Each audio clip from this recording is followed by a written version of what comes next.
안녕하세요. 책 읽어주는 편안한 하여서입니다. 오늘은 현재 대학병원의 직업환경의학과 의사인 문푸른의 에세이 섬의사의 사계절 중에서 일부를 읽어드리겠습니다. 저자는 뜻하지 않게 공중보건의 1년을 외딴 섬에서 보내게 되면서 보통은 경험할 수 없는 순간들을 많이 경험했습니다. 섬에서 근무하게 된 젊은 의사의 조금은 특별한 고군분투기, 무척 흥미로운 이야기일 듯 싶습니다. 문푸른 지음, 섬의사의 사계절. 섬바람. 섬에도 가을이 찾아왔다. 무덥던 여름이 언제 가나 하는 사이 밤에는 한겨울만큼 차가운 바람이 불어왔다. 추석이 지나고 관광객도 잦아들었고 섬에도 안정기가 찾아왔다. 여름 한때 하루 60명에 육박하던 환자 수도 절반 이상 줄었다. 매주 한 건 이상의 응급 환자 후송이 있었지만 어느새 잠잠해지기 시작했다. 조용해진 바닷가를 진료실에서 바라봤다. 여름이 바다보다 더 묵직하고 진해진 느낌이었다. 세찬 파도가 치던 여름에 비해 지금은 파도도 추워서 움직임을 멈춘 듯 보였다. 드넓은 하늘과 바다의 경계는 어느 순간 사라졌다. 가끔 해변가를 걷다 보면 바다와 하늘이 구분되지 않았다. 나는 평소의 바다보다 훨씬 더 넓은 바다를 보고 있었다. 섬바람은 유난히 차가웠다. 바다를 거쳐 육지로 불어오는 섬바람은 매서워서 이따금 얼굴에 생채기를 만들었다. 차가운 바다의 증기를 한껏 머금은 섬바람은 아팠다. 그 때문인지 해변 주위에는 풀이나 꽃이 자라지 않았다. 그러나 답답할 때면 아픈 섬바람이 그리웠다. 차가운 섬바람은 기도를 거쳐 양쪽 폐로 들어가 답답했던 내 가슴을 풀어주었다. 차가운 바람에 기도가 자극받아 기침을 하더라도 기침을 하는 것이 좋았다. 진료실에서 받았던 답답함을 기침으로 모두 토해내고 싶었다. 체한 듯 답답한 것들을 모두 토해내면 내 몸은 섬바람 속 산소로 가득 찼다. 지금도 가끔 답답할 때면 10월의 차디찬 섬바람이 그립다. 성능 좋은 산소호흡기나 제습기를 아무리 틀어도 내 근원적인 답답함은 해소되지 않았다. 먼 바다를 바라보며 그곳의 물을 한껏 머금은 섬바람을 들이마실 때만이 비로소 해소되었다. 아마도 내가 다시 섬을 찾아간다면 10월의 노을 그리고 차디찬 섬바람이 그리워서일 것이다. 키족의 4개와 바꾼 생명. 진료실이 고요하다는 건 어쩌면 좋은 일이다. 하지만 진료실이 마냥 고요한 것도 폭풍 전야처럼 싸늘하게 느껴졌다. 갑자기 경찰들이 진료실로 들어왔다. 섬사람이 다치거나 응급한 경우에는 경찰이 직접 진료실로 데려오는 경우가 많았다. 그러나 경찰이 먼저 들어온다는 것은 큰 사고가 발생했거나 데려올 수 없다는 것을 의미했다. 경찰에게 자초지종을 들어보니 섬으로 놀러온 스킨스쿠버 일행 중 한 명이 사망한 것 같았다. 나는 경찰차에 탑승했다. 진료실에서 그리 멀지 않은 등대에 도착하여 보니 한 사람이 누워 있었고 다른 한 사람은 가져온 것으로 추정되는 카약을 무태 대고 있었다. 가까이 접근했다. 그리고 보았다. 느껴졌다. 죽었다. 사망자는 50대 중년 남성으로 스킨스쿠버 복장을 한 채 누워 있었다. 굳이 맥을 짚지 않아도 죽은 것이 느껴졌다. 안타까웠다. 나는 사망 상태임을 확인하고 사망 선고를 했다. 섬에는 의사가 나 혼자밖에 없어서 사망 사고가 생기면 달려가서 확인을 해야 했다. 사망진단서를 쓰기 위해 같이 온 지인에게 상황에 대해 물었다. 두 남성은 키조개를 잡기 위해 섬에 들어온 사람들이었고 카약을 타고 바다로 나가 키조개를 잡고 있었다. 그런데 오랫동안 올라오지 않는 동료가 걱정되어 산소줄을 당겨보니 죽어 있었다는 것이었다. 그 사람이 어떤 이유로 죽게 된 건지는 경찰이 밝힐 일이고 나는 동료의 말을 듣고 사망자를 거만하여 사망진단서만 쓸 뿐이었다. 그저 그런 사망사고로 여기고 돌아갈 줄 알았다. 그런데 카약 안에 놓여있는 키조개 4개가 보였다. 문득 허무해졌다. 겨우 키조개 4개를 잡기 위해 목숨을 바꾼 것인가? 키조개 4개와 바꿔버린 생명에 가족들은 얼마나 슬퍼할 것인가? 인생 무상. 카약 위에 놓인 키조개에 짜증이 났다. 저 사람은 키조개 따위가 자기 목숨을 가져갈 수 있음을 알았을까? 아니면 자연산 키조개를 목숨과 바꾸어도 될 정도로 귀하다고 생각했을까? 진료실로 돌아오는 동안 머릿속이 복잡해졌다. 진료실로 돌아와 복잡한 마음을 다잡고 사망진단서를 쓰기 시작했다. 직접 사인, 익사, 선행사인, 미상, 미상, 미상, 미상. 아는 것이 없는 익사 사망자, 그리고 키조개 4개. 나는 여러 가지 미상에 사로잡혀 하루 동안 일손이 잡히지 않았다. 독감 접종 기간, 독감 예방주사 놓는 기간, 아마도 보건소에서 가장 바쁜 시간일 것이다. 1년 내내 바닷바람에 노출된 섬사람들은 감기를 달고 산다. 그 덕분인지 독감 예방주사를 놓는다 하면 섬 전체 인구가 출동한다. 하나같이 와서 감기주사를 놔달라는 노인들. 처음에는 감기주사가 아니라 독감주사이기 때문에 감기에는 걸릴 수 있어요. 라고 친절하게 설명하다가 나갈 때 이제는 감기 안 걸릴게요. 하고 나가는 할머니들을 보며 더 이상 설명하기를 포기했다. 어쩌면 감기주사라고 맞으러 오게 하는 게 더 심각한 독감 합병증을 막을 수 있으니 좋을지도 모르겠다. 아침부터 꽉 차기 시작한 진료실은 오후가 돼도 줄어들 기미가 보이지 않았다. 미친 듯이 예진하고 환자들을 넘겨도 들어오는 환자가 더 많았다. 순간적으로 주사만 놓고 있는 간호사들이 부러웠다. 내가 더 잘할 수 있을 것 같았다. 나는 인턴 때도 주사 잘 놓는다고 소문난 인턴이었다. 8시부터 시작된 독감 접종은 4시가 돼서야 끝이 났다. 아나필라시스 등을 이유로 마감 몇 시간 전에는 예방접종을 마쳐야 했다. 점심도 먹지 못하고 전투를 같이 한 간호사들과 늦은 점심을 먹으러 나갔다. 사실 간호사들이 있었지만 섬에서 크게 어울리는 일은 없었다. 그러나 같이 힘든 일을 하고 나니 뒤늦은 애틋함이 생겼다. 간호사 3명 중에는 내 또래의 H 선생님도 있었다. 섬으로 부임하고 나서 나눈 대화가 10마디를 넘지 않을 정도로 이야기할 기회가 없었다. 섬으로 들어와 처음으로 그 선생님의 얼굴을 제대로 보았다. H 선생님은 마음씨가 참 착한 분이었다. H 선생님은 종종 지나다 내가 진료하는 걸 발견하면 밤늦게라도 약을 싸주곤 했다. 고맙다고 말을 하고 싶었는데 할 기회가 없었던 차에 같이 밥을 먹게 됐으니 나로선 기회였다.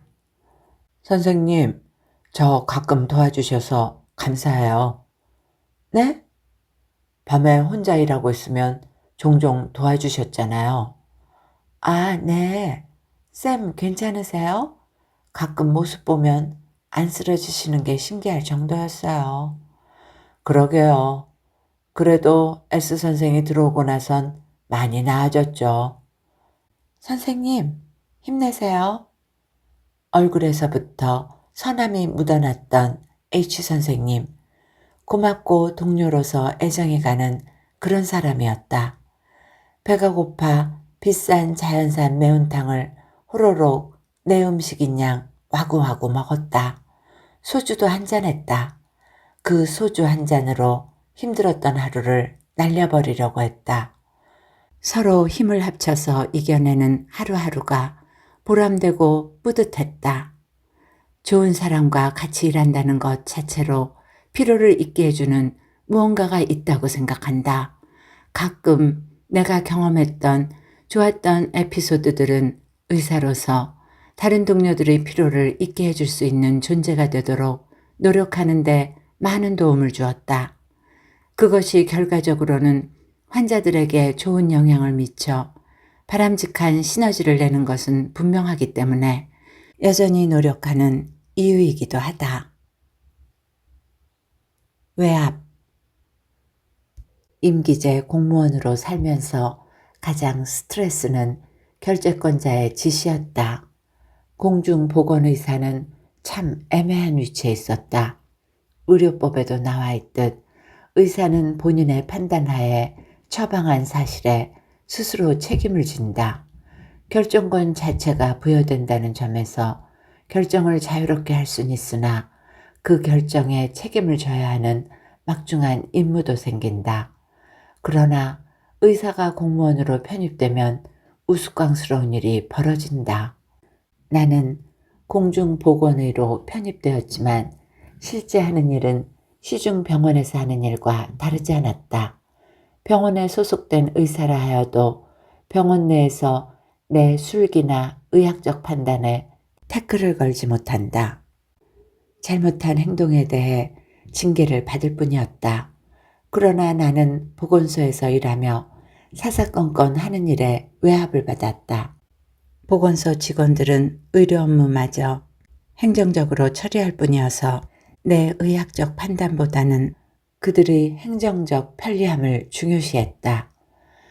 A라는 약물이 필요한 환자임에도 B를 대신 처방하여 재고를 줄여주면 안 되냐고 한다든지, 고위 공무원이 의사 진단서를 자기 입맛대로 써달라고 청탁을 한다든지, 약물 발주 제약회사로부터 이익을 늘리기 위해 의학적 판단을 강요하여 변경을 바란다는 의견서를 송부해 달라든지, 말단으로 의사가 들어가면 이런 일들이 벌어졌다.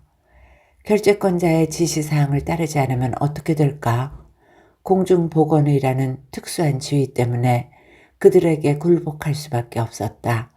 임기제로 있다가 떠날 사람 입장에선 그들과 싸우느니 현실에 안주하는 게 방법이었다.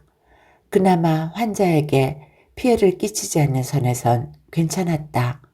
하지만 내 의학적 판단을 무시하고 본인이 직접 약물을 지시하는 순간에는 화가 났다.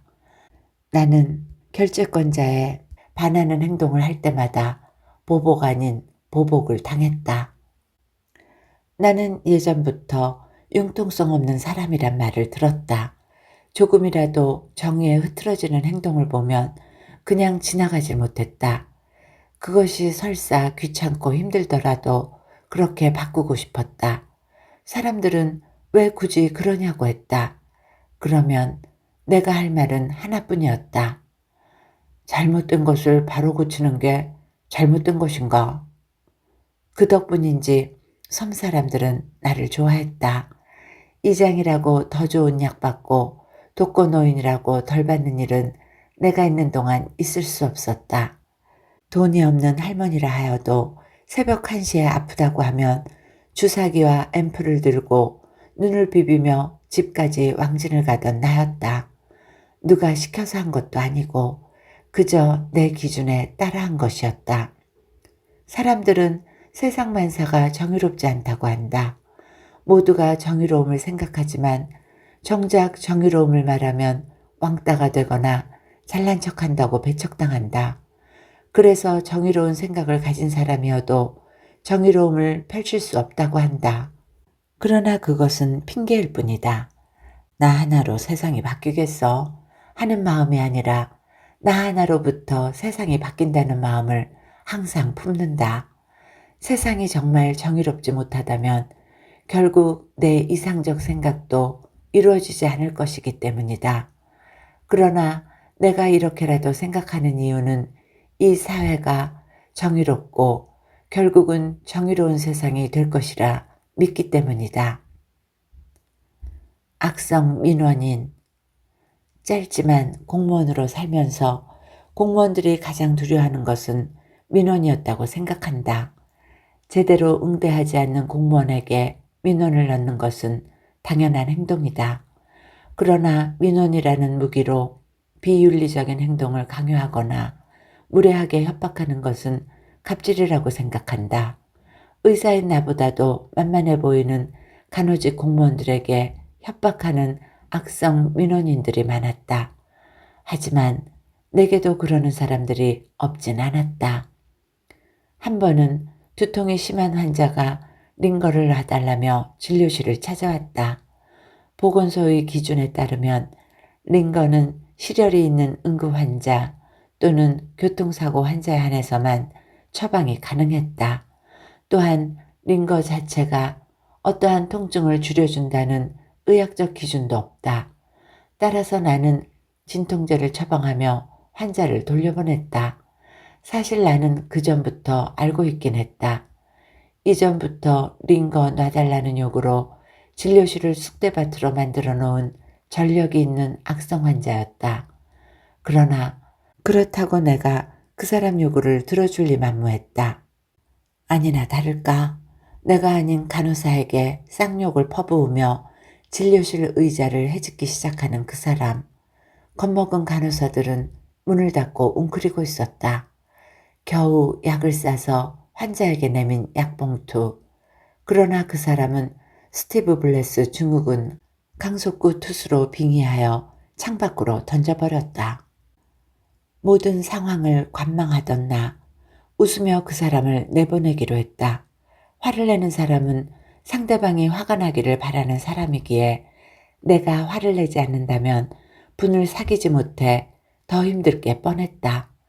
진료실 문을 열고 바깥으로 나가 그 사람이 던진 강속구 약물을 주워와 그 사람의 글러브 잠바에 집어넣었다. 꼼짝없는 몸쪽 직구에 스탠딩 삼진. 대개 그런 사람들은 당황하지 않고 다가가면 당황했다. 피지컬 투수인 나 또한 어디서 덩치로 꿀린 적이 없었고 젊은 패기로 살아가던 시절이라 거리낌 없었다. 이전 선생님들에게는 통했을지 몰라도 내겐 어림없었다. 그 사람은 더 이상 할 말이 없었는지 문을 열고 나가자마자 내가 윗선에 민원 넣고 너네들 다 잘라버릴 거야 라고 말했다. 네, 감사합니다. 임기제 공무원의 장점이자 단점. 오히려 나를 잘라준다면 육지로 갈 수 있으니 더 좋았다. 아니나 다를까 다음 날 소장님으로부터 경위서를 제출하라는 통신이 왔다. 이곳에서 고여버린 20년 넘은 간호직 공무원들은 경위서 쓰는 것 자체를 두려워했지만 나는 즐겁게 작성했다. 이후 징계 유무는 기억이 나지 않는다. 다만 강경하게 하던 나를 안 좋게 봤던 간호사 선생님들은 결국 나를 좋아하게 되었다. 왜냐하면 그 섬에서 가장 악성 민원이었던 그 사람이 더 이상 진료실에 찾아오지 않게 되었기 때문이다. 응급 환자. 내가 좋아했던 진료실 앞 석양이 아름다운 해변가는 혼자 사색하기에는 좋았던 곳이지만 헬기가 드나들 땐 다시는 가기 싫었던 아이러니한 곳이었다. 제이와의 데이트가 예정되었던 크리스마스 이브 11월과 12월에는 응급 환자가 거의 없었다. 당연히 그날도 조용할 거라고 생각했던 그때 갑자기 휴대폰으로 전화가 왔다. 선생님, 가슴이 너무 아파요. 빨리 진료실로 오세요. 해경차에 실려온 환자는 굉장히 아파 보였다. 숨을 쉬는 것도 힘들어 보이는 환자. 한 번도 쓸 줄 몰랐던 산소통을 환자에게 달고 구급 헬기를 준비시켰다. 식은땀을 흘리고 답답해하는 걸 보니 협심증 또는 심근경색이 의심되는 상황이었다. 응급으로 찍은 EKG에선 별 이상이 나오지 않았지만 기계를 실내해선 안 되고 의사의 감각이 필요한 시점이었다. 구비하고 있는 약물을 투입하고 헬기가 오기만을 기다리고 있었다. 환자가 연신 내게 욕을 했다. 왜 헬기가 오지 않느냐? 나 죽어도 책임질 거냐? 아픈 사람에겐 뭐 자연스러운 반응이었다. 나는 그렇게 욕을 하는 사람을 보면 안도했다. 헬기에 태워 그 사람을 보내는 순간까지 딱 2시간 내외가 걸렸다. 응급 환자 보고서를 작성하고 진료실을 정리하는 사이 내가 타고 나가야 했던 페리가 지나가 버렸다. 그날은 다름 아닌 12월 24일, 그녀가 좋아하던 뮤지컬을 예매해둔 날이었다. 그녀와 처음 맞는 크리스마스 이브이자 둘만의 첫 서울 여행이기도 했다. 그러나 나는 갈 수 없었다. 응급 환자를 보는 사이 내 희망의 배도 떠나버렸기 때문이다. 내 지갑에 꽂혀있는 2장의 뮤지컬 티켓, 그것은 더 이상 쓸모없는 것이 되어버렸다. 비싼 돈을 주고 예약한 호텔, 그녀와의 데이트, 그리고 저녁 식사 모두 수포로 돌아갔다. 환자 개인에게 있어선 나 같은 사람이 있어 다행이었겠지만 의사 본인의 삶을 놓고 보면 가끔 이런 일 때문에 사생활이 타격을 받아 힘들었다. 뭐 그렇다고 원망한 적은 없지만 그러한 시간들을 조금만 비켜갔으면 하는 바람은 있었다. 그 환자가 떠난 후 공교롭게 섬에는 바람이 많이 불었다. 그 즈음 진료실 앞산에는 무수히 많은 갈대들이 펼쳐져 있었다. 답답할 때면 진료실 창문을 열어 갈대가 흔들리는 것을 구경했다. 쏴, 쏴 흔들릴 때마다 갈대들은 소리를 냈다. 사람도 각각의 목소리가 있는데 하물며 그 많은 갈대들이 똑같은 소리를 낼 리 없었다. 그러나 내 귀에는 하나의 소리처럼 들렸다. 나는 여느 때처럼 창문을 열어 갈대 소리를 들었다. 여느 때 같지 않았던 그 소리, 듣지 않아야 했던 날이었다. 어쩔 수 없이 제이를 보지 못하는 상황이 연속될 때마다 나는 미안함이 누적되었다. 그 즈음부터 그녀와 나 사이에 조금씩 균열이 생겼던 것 같다. 그녀에게 미안하다는 전화통화를 마치고 다시 진료실에 멍하게 앉아 갈대를 쳐다보았다. 아름답게 보이던 갈대가 미워지기 시작했다.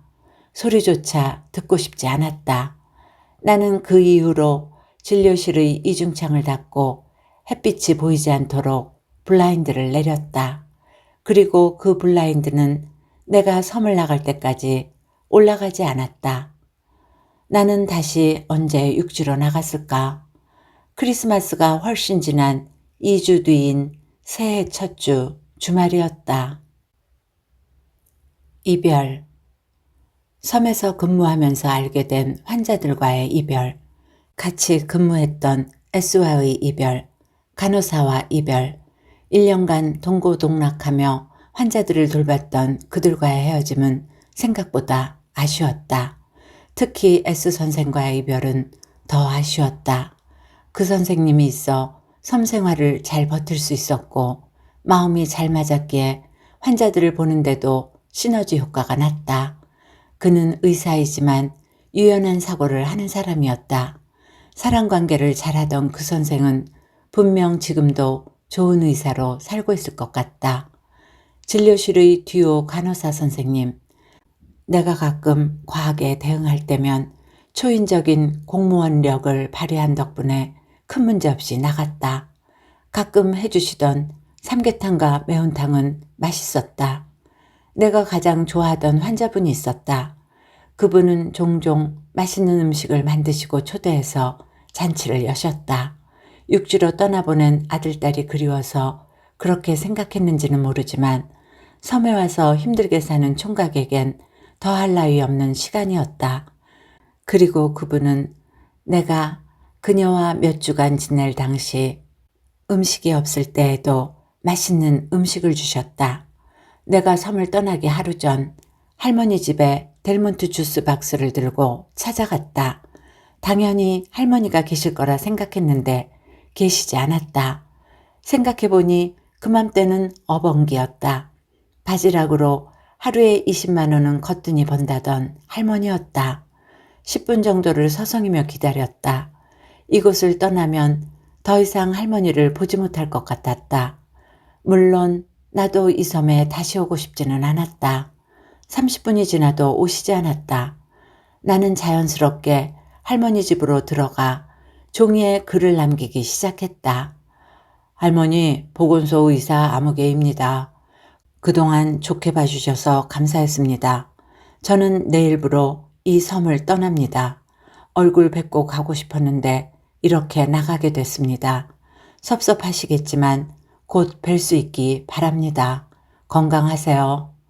보고 오지 못한 할머니의 모습이 한 며칠간 아른거렸다. 그래도 내 섬 생활을 많이 도와주신 분이었고, 그리고 돌아가신 외할머니의 모습과 닮아 있는 것 같아 더 잘해드리고 싶었다. 그렇게 나는 섬에서 작별 인사를 고하고 섬에서의 마지막 밤을 보냈다. 젊은 청년이 1년간 섬에서 살 수 있었던 것도 좀처럼 해보지 못할 경험이었다. 봄, 여름, 가을, 겨울, 아름다운 섬, 그리고 바다를 보며 자연에 취해 사는 삶은 지금 생각해도 행복한 순간이었다. 무엇보다 섬의 유일한 의사로서 환자들을 치료하고 그들에게 버팀목이 되어준다는 자부심이 가장 컸다. 아직도 의사 생활을 하면서 지키는 게 있다면 그것은 환자를 가엾게 여기는 마음이다. 그 마음이 무너져 나쁜 의사가 되려고 할 때면 섬 생활을 생각한다. 앞으로도 나는 그럴 것이다. 읽어드릴 부분은 여기까지입니다. 낯선 섬에서의 1년, 초보 의사가 전하는 사람 이야기, 사랑 에세이. 어떻게 들으셨는지요? 좋은 시간이 되셨기를 바라며 오늘도 행복하세요.